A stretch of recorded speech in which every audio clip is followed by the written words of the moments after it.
would say just, two or three just quick things. One, I don't really feel like I'm great at anything, but I know that I'm good at a lot of different things, and I think that diversity, really helps out a lot.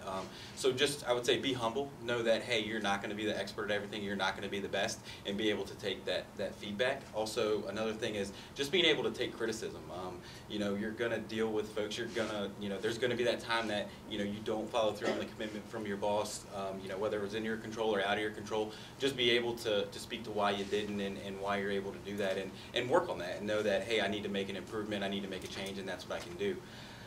The biggest thing I would tell you guys, especially, you're young, just getting out of school, you're going to run into situations that I run into where, I'm essentially in charge of folks that are, twice my age. They have kids that are my age. I'm their boss, or I'm their boss's boss. And I think you really have to go into those situations knowing that, be very humble. Go in and say, hey, I'm not here to tell you how to do everything. I'm not here to change your life or change your job. I'm really just here to help everybody work together to, create a better situation. I value your expertise, I value your advice, I value the time that you've been here, and I want to use those experiences to help make it better. There's going to be times I ask you to do things different, and we're going to try to do things different, but understand that it's to make everything better as a whole. And I would say, just last thing, I really try to get my teams to work through a commitment versus a compliance standpoint. And what that means is, I'm the boss, I can go tell you to do anything.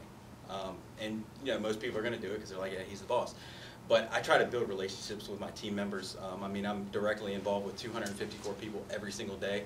I bet you out of those 254, all 254 of them, I either know how many kids they have, what their wife's name is, what do they like to do on their time off. And a lot of that goes a long way, because when I ask them to do that little bit extra, they'll do it. And even when I'm not around, they'll say, oh man, well, I really want to do that because I don't want to let Jody down. And I think that goes a really, really long way, because people will do whatever you ask for the most part because they understand you're in charge. But how do you get them to do that little bit of extra, A, without you even asking, or B, when you do have to ask? And that's through building those, those relationships, and knowing, knowing what their priorities are, knowing what their family is, and, knowing what they, did on their Easter vacation, which is something I've asked every single one of my team members over this past week. What are they doing on Sunday? So, and I'll follow through with most of them the next week. So.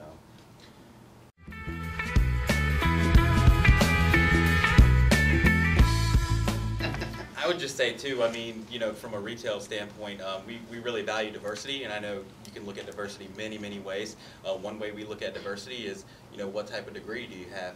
I have people that work for me that are biology majors, fashion design. I have an accountant that's working for me right now, doing an assistant management job. And I think the best part about that is the fact that you have so many different perspectives on problems that you really find unique solutions that are outside of the box. And what I would say to you guys is, kind of what I already said before, really just try and find a way to lead through a commitment versus a compliance standpoint. If people like you and they genuinely want to do something for you, they're going to go above and beyond, and they're going to work with integrity. And I think that's a big challenge, because you can't have your eyes and ears on 15,000 employees, or in my case 254, or your case 100 or so. We can't have our eyes on every single one of those. So you have to build that relationship that you trust them, and they want to do the right thing for you.